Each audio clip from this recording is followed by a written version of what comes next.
My mom sedated me with animal tranquilizers for years to keep me disabled, so I escaped and slammed the door on her forever. A year later, my mom sent a tearful letter claiming she did it out of love and asking to see me again. Going to a ghetto school was like walking onto a battlefield of different diseases. You see, parents didn't want to have to pay to feed their kids lunch, so staying at home sick from school was just not a thing. And one day when a girl coughed on me, I chose not to wash my hands. This one decision ended up ruining the rest of my life. In just a week, I had gone from having a mild sore throat to barely being able to stand without losing my breath. And my parents, the same people who once told me that they weren't going to buy me dinner because I could just eat a lot during the free lunch at school, poured all their savings into hospital bills. It was a race against time to keep me alive. It got so bad that we were forced to ask neighbors for money, and suddenly everyone was helping out, not just with donations, but hospital visits and gifts too. My bedside was filled with flowers, chocolates, all the childhood toys I never had. I'm embarrassed to say that some small part of me almost didn't want to get better from pneumonia. Unfortunately, my wish came true, because instead of recovering properly, I felt super dizzy, lethargic, and could barely stand. And after months in the hospital, I was officially diagnosed with a disability that included not being able to walk for the rest of my life. I tried to be optimistic, to tell myself all I had to do was give myself some time to adjust. My plan for positivity ended up being crushed to the ground, because a few days after going back home, I woke up to the sound of my parents throwing everything I owned into boxes and bin bags. "We're moving!" they exclaimed, as if it wasn't completely out of the blue.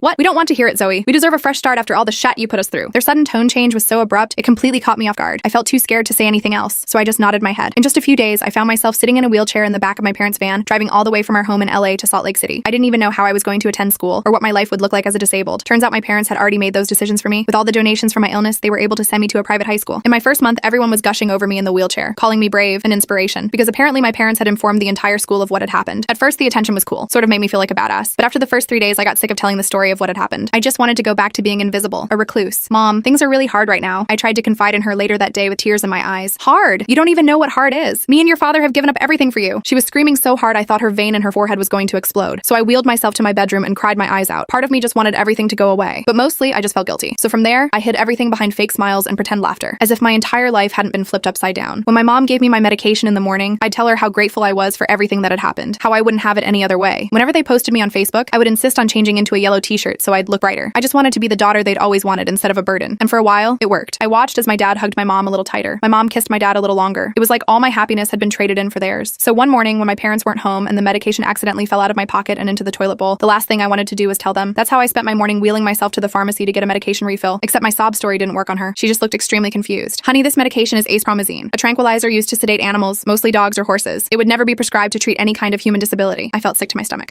Okay, but can you please just refill them?" I asked, hoping that she didn't know what she was talking about. Over the next few days, I pretended to take the medication, but as soon as my mom walked out, I'd spit it out into my pillowcase. I don't know what I was looking for, but I just knew I had this nagging feeling that wasn't going away. And in just 2 weeks, I was able to stand from my wheelchair for the first time since I was hospitalized all those years ago. My pneumonia was never the reason I couldn't walk. It was always my parents. They'd been drugging me for years. But why? The donations, the attention, the sympathy, it all made horrible sense. I'm still figuring out what to do next. I'm practicing walking in secret when they're not home. I've been researching what acepromazine does to humans long term. I'm terrified of what they'll do if they find out I know, but I can't live like this anymore. I've been practicing walking every day for the past week when my parents aren't home. It's not easy after being in a wheelchair for so long. My muscles are weak and shaky, like a newborn deer trying to stand for the first time. I've been using the furniture to support myself, shuffling from the couch to the kitchen counter, then to the dining table. Each day I can go a little farther without needing to rest. Yesterday I managed to walk all the way from my bedroom to the living room without holding on to anything. It was only about 15 steps, but it felt like climbing Mount Everest. My legs were trembling the whole time and I was drenched in sweat by the end of it, but I did it. I actually did it. The hardest part is pretending nothing has changed. When my parents are home, I have to act like I'm still completely dependent on the wheelchair. I have to remember to slump in a certain way, to let my feet drag when they help me transfer to the couch or bed. I have to remember to look tired and weak after the smallest exertion. It's exhausting, honestly. The acting is more tiring than the actual walking practice. I've been researching acepromazine online using my school laptop. Had to delete my search history every time, just in case. Turns out this stuff can cause all kinds of problems in humans. Dizziness, weakness, low blood pressure, even respiratory depression. The effects are temporary though. They wear off as the substance leaves your system, which explains why I'm improving now that I've stopped taking it. No wonder I could barely function. They've been essentially poisoning me for years. The biggest challenge has been dealing with the pills. My mom watches me take them every morning and evening, standing there until I swallow. I've gotten pretty good at hiding them under my tongue and spitting them out later, but I know she's going to notice eventually that I'm not going through the medication as quickly as before. So I came up with a plan. I took a bus to a health food store about 2 miles from our house. Told my parents I was studying at the library with a classmate. The bus driver had to help me with the wheelchair ramp, which was humiliating, but necessary for keeping up appearances. At the store, I bought some vitamin B tablets that looked similar in size and color to the acepromazine. Not identical, but close enough that if you weren't really looking, you might not notice the difference. When I got home, I carefully replaced about half the pills in my prescription bottle with the vitamins. That way, if they count them, the numbers will still go down at the right rate. It's not perfect, but it buys me some time. Last night, I overheard something that made my blood run cold. I was supposed to be asleep, but I'd gotten up to practice walking a bit in my room. My parents were in the kitchen, talking in low voices. I crept to my door and listened. The fundraiser next month could be huge, my dad was saying. The church group already promised to match donations up to $5,000. My mom sounded excited. And with the video we're making about her journey, we could easily double what we made last year. We just need to make sure she looks,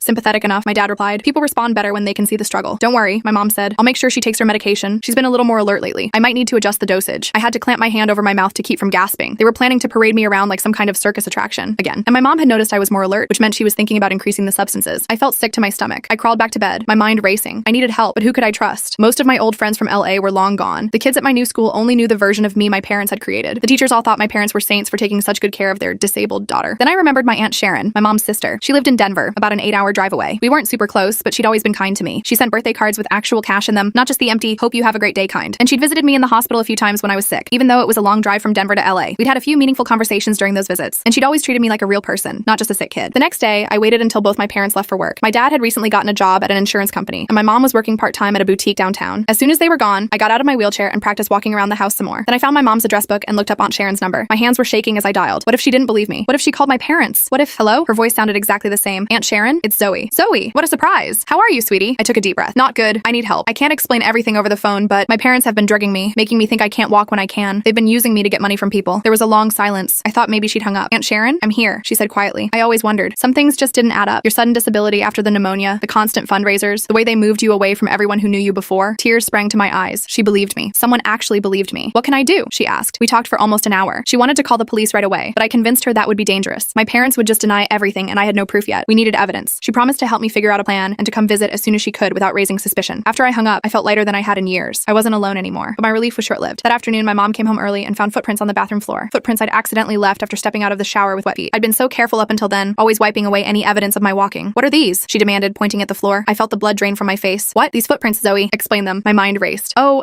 probably from when I was trying to reach something from the sink this morning. I had to kind of stand up a bit from my chair. My feet must have touched the floor. She stared at me for what felt like forever. Her eyes narrowed. You know you're not supposed to try standing without help. You could fall and hurt yourself. I know. I'm sorry. It was stupid. Yes, it was. She crossed her arms. Have you been taking your medication properly? Of course. I lied. Every day. Just like you give it to me. She studied my face. You seem different lately. More energetic. I've been sleeping better, I said quickly. And the physical therapy at school has been helping with my upper body strength. She didn't look convinced, but she let it go. For now. That night, she watched me even more closely as I took my med. I could feel her eyes boring into me as I put it in my mouth, took a sip of water, and pretended to swallow. I even added a little grimace, like it was hard to get down. Open, she said suddenly. What? Open your mouth. Let me see. My heart pounded. Thankfully, I'd already moved the med under my tongue. I opened my mouth wide, lifting my tongue to show her there was nothing there. She seemed satisfied and left the room. As soon as she was gone, I spit the med into a tissue and flushed it down the toilet. That was too close. She was getting suspicious. The next day, things got even worse. When I came home from school, there were new locks on the medicine cabinet, and a few days after that, I noticed a small camera had been installed in the living room, pointed directly at the main areas where I spent most of my time. They were watching me. I texted Aunt Sharon about the new developments using a burner phone she'd mailed to me in a care package. She'd cleverly hidden it inside a stuffed animal with a secret compartment. My parents had opened the package when it arrived, but hadn't thought to check inside the toy. They're getting paranoid, I texted her. Installing cameras now. This is getting dangerous, she replied. We need to move faster. We agreed that she would visit in 2 weeks, claiming she was in town for a work conference. In the meantime, I needed to gather evidence. I started taking pictures of my medication bottle with the label clearly showing it was acepromazine. I found receipts for the substance in my dad's desk drawer and photographed those too. I even recorded a video of myself walking around my room when my parents weren't home, showing the date on my phone first to prove when it was taken. But my parents were getting more controlling by the day. My mom started coming into the bathroom with me, claiming she was worried about me falling. My dad installed more cameras, including one in the hallway outside my bedroom. They were closing in, making it harder for me to practice walking or do anything without supervision. Then came the night that changed everything. I was in my room pretending to do homework while actually texting with Aunt Sharon when I heard my parents arguing downstairs. I couldn't make out the words at first, but their voices kept getting louder. She knows something, my mom shouted, loud enough for me to hear clearly. I can tell. Keep your voice down, my dad hissed. We need to increase her dosage, my mom continued, slightly quieter now. She's been acting different, more alert. What if she figures it out? If we give her any more, it could be dangerous, my dad replied. We need her functional for the fundraiser next month. We need her compliant, my mom snapped back. Everything we've built could come crashing down. Their voices dropped again, and I couldn't hear the rest, but I'd heard enough. They were planning to substance me even more heavily. I needed to act fast. The next morning, my mom brought me a glass of orange juice with my meds. The juice looked cloudier than usual. I pretended to drink it, but managed to pour most of it into a potted plant when she turned to answer her phone. As soon as she left for work, I dumped the rest down the sink. My suspicions were confirmed. They were trying to increase my dosage by crushing the pills into my drinks. That afternoon, Aunt Sharon texted me with a plan. She was coming this weekend, not in 2 weeks as we'd originally discussed. She'd booked a hotel room near our house and rented a car. She was going to help me escape, but my parents must have sensed something was up. That evening, they sat me down for a family meeting. My dad paced back and forth while my mom sat across from me, her face a mask of concern. Zoe, we're worried about you, she began. You've been distant lately, secretive. I don't know what you mean, I said, trying to keep my voice steady. We think you might be skipping your medication, my dad said bluntly, which would explain why you've been acting so, different. I take my pills every day, I insisted. You watch me take them. My mom leaned forward. Then how do you explain this? She held up her phone, showing a video from their security camera. It showed me walking, actually walking, from my bedroom to the bathroom in the middle of the night. I'd been careful to avoid the cameras during the day, but in my sleepy state that night, I'd completely forgotten about the hallway camera. My blood ran cold. I can explain, I stammered. We're very disappointed, Zoe, my dad said, his voice hard. After everything we've done for you, everything you've done for me, I couldn't help myself. You've been drugging me, making me think I couldn't walk. They exchanged a look I couldn't quite read. You're confused, sweetie, my mom said in a sickly, sweet voice. The medication helps manage your condition. Without it, you might think you can walk normally, but you'll just hurt yourself. That's not true, I was shouting now. It's animal tranquilizer. It's not meant for humans. My dad's face darkened. This is exactly why you need your medication. You're becoming paranoid, delusional. What happened next is still a blur. I remember trying to stand up from my wheelchair to prove I could walk. My dad pushed me back down, hard. My mom went to get my emergency medication, a higher dose, I'm sure. I fought, screaming that I wouldn't take it. In the struggle, I fell out of my wheelchair, floor, hitting my head on the coffee table. I woke up in my bed, groggy and disoriented. My head throbbed where I'd hit it. When I tried to get up, I realized with horror that they'd restrained me. Actual restraints on my wrists and ankles, tying me to the bed. My bedroom door was locked from the outside. They kept me like that for 3 days. My mom would come in to feed me, help me use a bedpan, the ultimate humiliation, and give me my medication, which she made sure I swallowed by checking under my tongue and inside my cheeks afterward. My dad installed a new lock on my bedroom window and removed anything I could potentially use to escape or call for help. On the third day, my mom came in looking worried. "Your Aunt Sharon called," she said casually, watching my face for a reaction. "Says she's in town for a conference and wants to visit." Isn't that nice? I tried to keep my expression neutral, but my heart was racing. "Yeah, that's cool. I told her you weren't feeling well, that you had a bad fall and needed to rest." My mom's eyes were cold despite her smile. She seemed very disappointed. I said nothing, but inside I was panicking. Aunt Sharon was my only hope, and now my parents were keeping her away. That night, after my mom gave me my medication, I pretended to fall into a deep sleep. I'd managed to hide the med under my tongue again. I was getting better at it despite their checks. As soon as she left, I worked on loosening the restraints. They'd gotten slightly careless, not checking them as thoroughly since I'd been cooperative the last day or so. It took hours, but I finally freed one hand. With that, I was able to untie the rest. Moving silently, I crept to my bedroom door. Locked, of course. But in their arrogance, they hadn't considered that the lock was the simple kind with a hole in the center of the knob. I took a straightened paperclip I'd hidden in my pillowcase and picked the lock, a skill I'd learned from YouTube videos on my school laptop. The house was dark and quiet. It was after midnight and my parents were asleep. I tiptoed to their bedroom and carefully, silently, opened the door a crack. They were both in bed, my dad snoring softly. On their nightstand was my bottle of Hills. I crept in and took it, along with my dad's phone. Then I went to his office and found the folder labeled Zoe's Medical, where they kept all the records of my fake condition. I took pictures of everything with his phone, then sent them all to Aunt Sharon's number with a text. "Help. Escaped but need pickup." They drugged me and restrained me. Just as I hit send, the lights flipped on. My mom stood in the doorway, her face a mask of fury. "What do you think you're doing?" she hissed. I backed away, clutching the phone and med bottle. "Exposing you," I said, my voice shaking but determined. "It's over, Mom. I know what you've been doing, and now other people do too." She lunged for me, but years of being in a wheelchair had made my arms strong. I pushed past her and ran,